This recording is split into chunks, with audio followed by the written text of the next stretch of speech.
ನಮಸ್ತೆ, welcome to ಅರ್ನಿ collections. So ನಿನ್ನೆ ಮತ್ತೆ ಇವತ್ತಿಂದ ನನಗೆ ಏನೇನು ಆರ್ಡರ್ಸ್ ಬಂದಿದೆ ಅದನ್ನ ಅವತ್ತಿಂದ ಅವತ್ತು ನಾನು ಡಿಸ್ಪ್ಯಾಚ್ ಮಾಡೋದಕ್ಕೆ ಟ್ರೈ ಮಾಡ್ತಿದ್ದೀನಿ. ನಿನ್ನೆದು ಆಲ್ಮೋಸ್ಟ್ ಆಲ್ ಎಲ್ಲ ಡಿಸ್ಪ್ಯಾಚ್ ಆಗೋಗಿದೆ.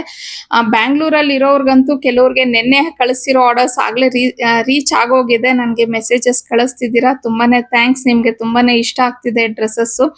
ಸೊ ಇವತ್ತು ಯಾರ್ಯಾರು ಆರ್ಡರ್ ಮಾಡಿದ್ದೀರಾ ಅವ್ರದ್ದು ನಾನು ಆಲ್ರೆಡಿ ಎಲ್ಲ ಪ್ಯಾಕ್ ಮಾಡ್ತಾ ಇದ್ದೀನಿ. ಈವ್ನಿಂಗ್ ಅಷ್ಟೊತ್ತಿಗೆ ಇದನ್ನು ಸಹ ನಾನು ಡಿಸ್ಪ್ಯಾಚ್ ಮಾಡ್ಬಿಡ್ತೀನಿ.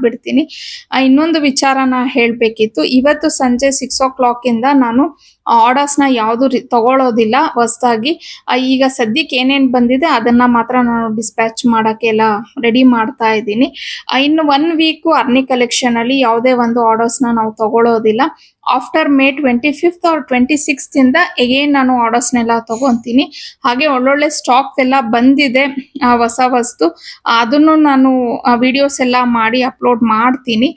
ಬಟ್ ಇಲ್ಲಿವರೆಗೂ ನೀವು ಯಾರ್ಯಾರು ಆರ್ಡರ್ ಮಾಡಿದ್ದೀರಾ ಅವ್ರಿಗೆಲ್ಲ, ಅಂದ್ರೆ ಬ್ಯಾಂಗ್ಳೂರಲ್ಲಿ ಇರೋರಾದ್ರೆ ನಿಮ್ಗೆ 3 to 4 ವರ್ಕಿಂಗ್ ಡೇಸ್ ಅಷ್ಟೊತ್ತಿಗೆ ನಿಮ್ಮ ಒಂದು ಆರ್ಡರ್ ನಿಮ್ಗೆ ಸಿಗುತ್ತೆ. ಔಟ್ ಆಫ್ ಬ್ಯಾಂಗ್ಳೂರ್ ಆದ್ರೆ ನಿಮ್ಗೆ 5 to 6 ವರ್ಕಿಂಗ್ ಡೇಸ್ ಹಿಡಿಯುತ್ತೆ. ಒಂದಿನ 2 ದಿನ ಹೆಚ್ಚು ಕಮ್ಮಿ ಆಗ್ಬೋದು, ಬಟ್ ನಿಮ್ಮ ಆರ್ಡರ್ ನಿಮ್ಗೆ ಖಂಡಿತ ತಲುಪುತ್ತೆ. ಸೊ ಇದು ಒಂದು ನಾನು ನಿಮ್ಗೆ ವಿಚಾರ ಹೇಳ್ಬೇಕಿತ್ತು, ಆರ್ಡರ್ಸ್ ತಗೊಳ್ತಿಲ್ಲ ಅಂತ ಹೇಳಿ. ಹಂಗಾಗಿನೇ ಈ ವಿಡಿಯೋನ ಮಾಡಿದ್ದು.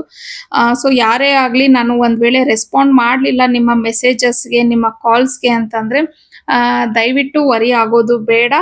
ನಾನು ಆಫ್ಟರ್ ಮೇ 25th ಎಗೇನ್ ಪ್ರತಿ ಒಂದು ಅಪ್ಡೇಟ್ನ ಮಾಡ್ತೀನಿ.